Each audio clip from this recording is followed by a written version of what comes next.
If you really want to find out how to address California's drought, come here like we did to Israel. The NTSB officially found what our investigative team first reported last August. No one has ever done this kind of tracing of missing pieces on this scale publicly before. A suspect armed with a knife or edged weapon could, from 21 feet away, be on top of an officer with a holstered weapon in 1.5 seconds or less.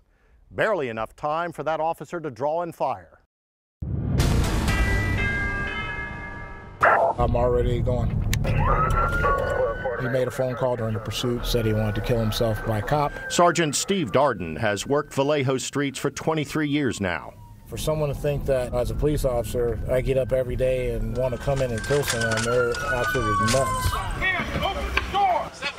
Death here remains a hair trigger away. How many people are in the car? Both for the man in the car and for police. We'll come back to this scene because it's split-second decisions in standoffs like these that divide Vallejo today. Vallejo police have shot more than a dozen people here in less than a decade. Willie McCoy earlier this year, Ronell Foster in 2018, Jeffrey Barboa and Angel Ramos in 2017. Just 4 of the 16 people Vallejo officers have killed since 2011. 10 of those shot were people of color. The 2 most recent cases are still under investigation. Officers were cleared of any wrongdoing by the district attorney in all the other cases.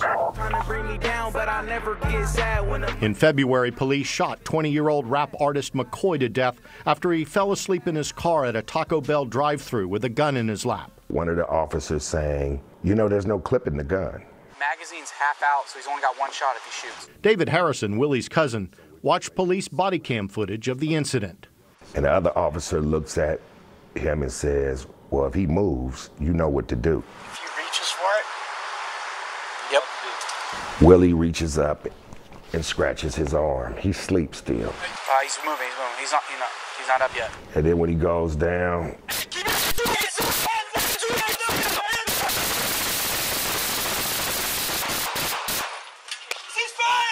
it's authority figures that have done this.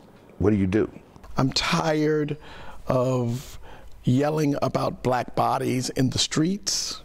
Dr. Dante Quick serves as senior pastor at Friendship Missionary Baptist Church in Vallejo. We are not changing cultures and systems that allow that to happen without real consequence. We dug further and found that according to the state attorney general's data, Vallejo police have killed more than 13 people per 100,000 residents since 2011. That's a per capita rate of 13.8, more than Oakland, L.A., San Francisco, San Jose, Union City, and Fairfield, as well as other cities. Does it concern you when you're number 1? Yeah, absolutely. Police Chief Andrew Badu oversees 103 officers at Vallejo PD. We asked him about all the shootings, including specific tactics used in the Willie McCoy case. Are you putting yourself in a position where you have to do something drastic like pull a trigger? Well, listen to me. So you have somebody that has a gun on their lap. Based on your question, the assumption is, you know, there could have been something done differently. Like honk the horn or get on a bullhorn. They were actually in the midst of a plan to block that car in to protect the surrounding public. That person awoke on their own, and officers, had limited choices at that time. Are you really, really sure that there wasn't another way? Linda Daniels, Jimmy Jackson, and Ronald Scott are all members of the local NAACP in Vallejo. It has come to the point now where we see the car and we don't see a protector, we see an adversary.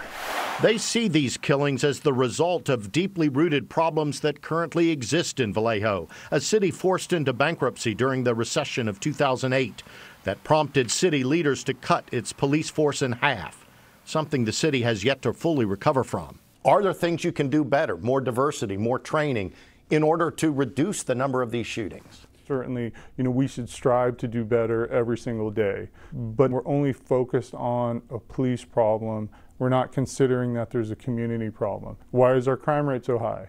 Why are these shootings occurring? We compared Vallejo with its next-door neighbor, Richmond, cities with similar populations and high violent crime rates. While Vallejo police killed 16 people, that's a per capita rate of 13.8. Richmond officers killed 3, or a per capita rate of 2.9. Because of our depleted numbers, these officers, they don't have the time to be able to spend with our citizens, and as a result, we kind of look like this force that's occupying their neighborhood. Vallejo has 60% fewer officers than Richmond PD and a budget that's 15 times smaller. We're among the lowest paid. Our applicant pool consists of inexperienced people who we have to put through the academy. When you become a police officer, it takes you probably a good 3 to 5 years just to figure out what the heck you're doing. We also found Vallejo's police department does not come close to reflecting the diversity of the community it serves. Vallejo residents are evenly divided between white, Hispanic, Asian, and black. But Vallejo police officers are 70% white, 11% Hispanic, 12% Asian, and only 7% black. It's hard to kill somebody if you know their name. If officers don't look like the community they're policing, it makes it much easier for misunderstandings to happen. Does your staff need to be more diverse? We're stuck with hiring from the pool that applies. Some people in the community might say we're sort of at war with the police. Honestly, that's crazy. This city has somewhere in the neighborhood of 60,000 police contacts a year, somewhere around 3,000 arrests, and somewhere 150 of those result in some sort of injury from force. I mean, the numbers are very, very small. You got it. In the time that we rode with Sergeant Darden, he and his officers saved a little boy and his mother from a pit bull attack, de-escalated a potential stabbing, Are you okay? Yeah. restored order at a house party after a shooting. I've been involved in shootings myself, and trust me, ethnicity had nothing to do with it. Let me see your hands. Put your And then there was that man on the highway who said he wanted to die from what's now called suicide by cop. Have somebody go up and cuff. I got it. Okay. That's enough. We got him. 2 people. Good job. But on this night, despite guns drawn, the standoff ends without any shots fired. As long as you listen to us, you won't get shot. Now, if he would have started reaching in his waistband, different story. Chief Badu says he's committed to hiring more minority police officers in Vallejo through a cadet program that employs youth directly from the community. Meanwhile, new legislation pending in Sacramento aims to make it harder for police to use deadly force. The new law would allow officers to use force only when necessary, rather than when it is reasonable, as the current law reads. We will continue to report on that, as well as policing in Vallejo and throughout the Bay Area. Experts tell us these percolation ponds now threaten some parts of California's future water supply. We found hundreds of these ponds all over California. In some cases, the toxins are migrating and have reached once clean underground water. This is where the pipe goes out to the pond. Second-generation farmer Fred Starr showed us where the threat to his family's way of life, percolation ponds like these, sat running 24 hours a day. And the ponds extended all the way down? All the way down for a mile. The now fallow grassland sits within sight of Starr's almond trees. We've had enough to eat. Starr and his family sued the pond's owner, Era Energy, an oil and gas company owned by ExxonMobil and Shell. The lawsuit claimed wastewater from the ponds migrated underground and contaminated groundwater under the Starr's land. We're not able to pull up water to irrigate our crops, which we are desperately short of all the time. You have this resource that you can never replace. Larry Starr is Fred's son. It was like, man, this isn't right. It was a intentional polluting, and they knew that. In California, oil is brought up from deep underground by injecting millions of gallons of water into wells. When that mixture comes back to the surface, the wastewater contains chemicals that are toxic to humans. Proponents of this pond disposal method say the soil and bacteria at the bottom of the ponds filter out the toxins, and that does happen. But new evidence from the local Water Quality Control Board shows that not all the toxins are filtered every time. It is increasingly likely that these pits can contaminate groundwater.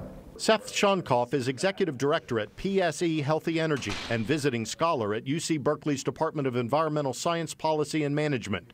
Shonkoff believes these pits threaten water supplies that California may depend on during droughts. It sets us up for a future where we are going to be less certain that people will not be exposed to hazardous chemicals in their water supply. That kind of uncertainty keeps me up at night. Astonishingly, California is the only oil-producing state that allows this reckless practice. Holland Kretzman with the Center for Biological Diversity is not overstating that fact. We checked him out.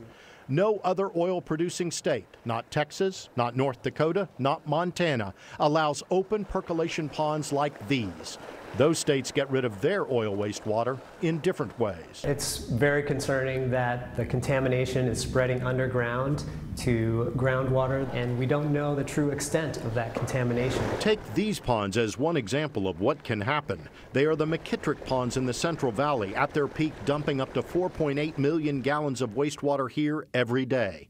A staff report from Central Valley Water Board shows the plume of toxic water underneath these ponds has already spread underground more than 2 miles away. And the fact that the Central Valley Water Board hasn't taken any meaningful action yet is just unacceptable.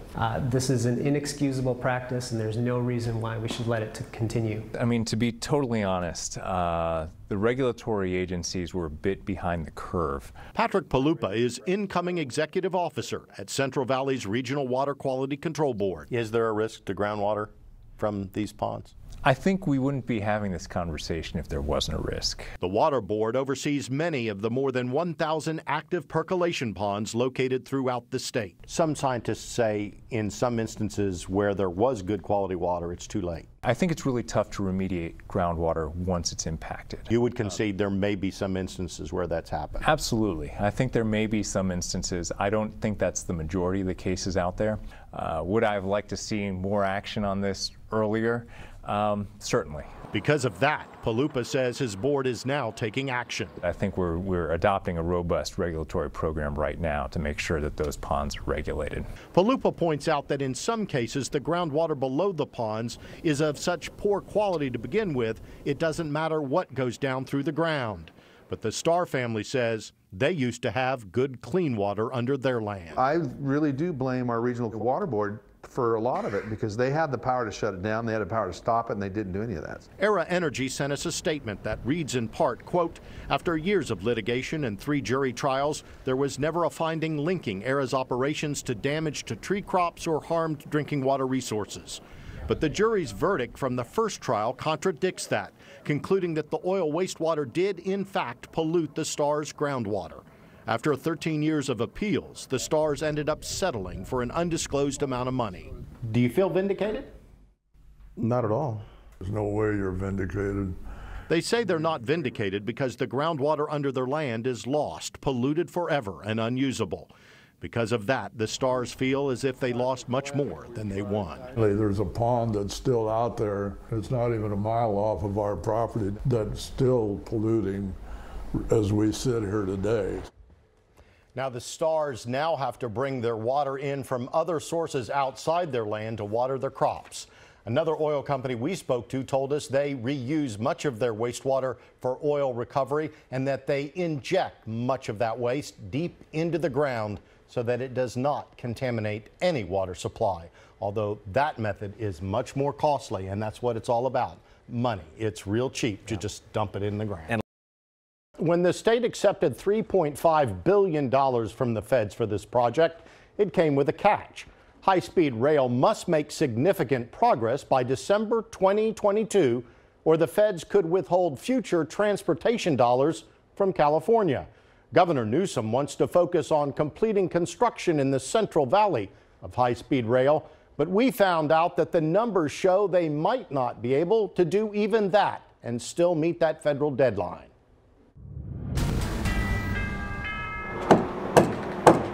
The viaduct and bridge work nearing completion around Fresno shows the massive ambitions of what's been billed as the country's largest single infrastructure project in more than 50 years. A train capable of traveling from San Francisco to Los Angeles in under 3 hours. I think that we need high-speed rail. This is not some fanciful pie-in-the-sky vision of the future. It is now. But while politicians publicly touted the benefits of a high-speed rail system, if you go to Japan or China, they're not talking and debating about high-speed rail. They're building it. Internal documents we obtained show years of warnings from insiders that the project is headed down the wrong track and may not be completed for decades, if at all. People say, hey, the sky is falling. Well, the sky won't fall. We discovered that current construction numbers simply do not add up to finish even the first part of the project on time. Construction spending data shows the authority is building at a rate 3 times slower than needed to meet schedule. If builders can't finish work in the Central Valley by December 2022, the state could lose millions of dollars in federal grants, future transportation money meant for things like roads, bridges, and BART. Is this project in crisis? Yes, it is. Lou Thompson is a former director at the Federal Railroad Administration and a member of the team that created Amtrak in the 1970s.